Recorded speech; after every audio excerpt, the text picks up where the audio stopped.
Doon pala sa mga followers ko na ano na nagre-request na dahan-dahan lang daw. Yung sasalpak natin na sapin ngayon mga boss, boto. Yung super kayas. Hindi natin to pinutol mga idol. Sundan nyo na lang mga boss. Ito, tinan nyo. Lagay muna tayo dito sa baba, sa taas ng ano, dito sa taas. Ayan. Tapos maglalagay tayo dito ng 4. Ayan, pababa muna tayo. Ayan, 1, 2. Dandahan papunta dito sa may tahid. 3, 4. Walang putol to mga boss ha, yung sapin natin. Tapos himas. Para maganda pagkalapat. Lagay din tayo dito sa baba ng 4 mga idol. Kasi mahaba tong sapin natin eh. 1, 2, 3, 4. Himas mga idol yan. Para lang to dun sa nag-request na dahan-dahanin lang daw. Tapos sa paglagay ng leader bots mga boss, nakita nyo tong kanal ng kaliskis na to. Yan. Diyan nyo lang ilagay yung leader bots nyo mga boss para makuha nyo kagad, di kayo malito. O yan o yung mga idol yan o. Yan. Tingnan nyo mga boss, yan. Ganyan lang yan. Tandaan nyo palagi mga boss yung paglagay ng sapin. Lapat lang yan. Huwag nyong higpitan mga boss. Yung importante dyan, yung sapin nyo na gamit, may pagkit talaga lagi. Para hindi kayo para hindi umikot yung ano, yung pagsasapin nyo. As maglagay tayo muna dito ng isa sa baba mga idol. Yan. Tapos sa mga nagtatanong pala kung paano maglapat ng high point. Ito yung tari natin ngayon mga boss, high point to. Taasan natin yung sapin dito sa taas para umantay pa rin yung dulo ng tari natin sa tahid. Kahit umapaw man siya, hindi ganong sobra. Eh, idol, maglagay tayo dito ng ano, ng 4. 2, 3, 4, himas. Yan. Gawin na natin 5 dito sa taas mga idol. Para siguradong ano talaga yung lamang yung sa taas. Yan. Tapos lipat tayo sa baba. 2, 3, 4. Mga idol, bali 6 sa taas. Tsaka 4 sa baba. Mas lamang yung ano, yung sapin natin sa taas. Ngayon lang mga idol, limasin nyo lang lagi na ganyan o. Yan, para maganda tingnan. Tapos yung gamit natin na kalang mga idol, ano to, large. Sundan nyo lang lagi to mga idol. Ito yung paglagay natin ng leader boss yan, ganyan o.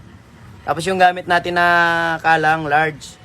Ngayon, pagka kahit baguhan kayo, pag nasundan nyo yung paglagay ng leader bots, tsaka paglagay natin ng kalang mga boss, paglapat nyo ng tare nyo, yun na yung asinta natin mga boss. Mabilis lang ano yan, mabilis lang makuha yan mga idol. Sa paglagay pala ng ano ng kalang yan mga idol, ikutin nyo, tapos iipit nyo muna isang ikot. Yan. Tapos hilahin nyo. Yan, dandahan pababa mga boss. Yan, ganyan lang yan oh. Ayusin nyo lang mga boss na hindi maglukot-lukot para maganda siya tingnan. Yan. Tapos dandahan papunta dito sa may tahid. Yan mga idol. Ngayon pagka lagay nyo ng ganyan mga boss, pagka medyo mataas yung sapin nyo dito, ay yung kalang, ganyanin nyo ng konti mga idol, ibaba nyo, ayan. Pisilin nyo lang yan mga idol, yan. As himas, ayan. Yan mga boss, ayan.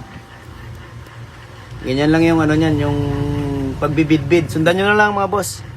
As paglagay naman ng ano, ng tare, ayan.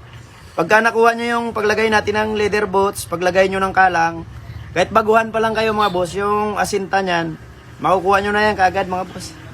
Tapos sa paglapat naman ng tari, itong sa kabilang garol, itong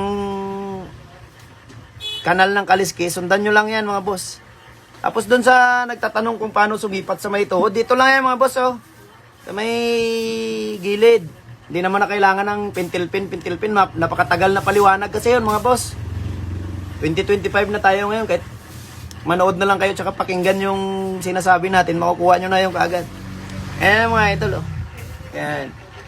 Simple nga, sinta lang yan mga boss. Sa nag-request tsaka sa mga followers ko na gusto matuto, ito yung tips ko mga boss ha, para makuha nyo kagad yung asinta. Itong kanal ng kaliskis, ito yung lagay yung ano ng leader bots. Yan o, ayan. Yan, laglag nyo dito yung ano ng leader bots. Tapos yung gamit natin na kalang, large. Pagka medyo mga boss, i-adjust nyo lang yun. O di kaya yung small. Basta yung importante, pantay mesa lang siya, hindi siya yung laglag. Kasi pagka gumamit kayo ng kalang na maliit, tapos ilaglag nyo pa yung leather boots nyo, laglag pa yung kalang nyo, di sobrang layo na yun ng tari nyo mga boss. Ito hindi naman natin inano tong asinta natin, hindi naman natin pinipilit to na sinasabi na maganda to sa ibang mananari, mas maganda yung tari natin. Yung sa atin lang, may masundan lang yung mga bagwa na ano mga boss, yung gusto magtari. Hindi ko naman pinipilit to mga boss na ano na gamitin nyo o ano.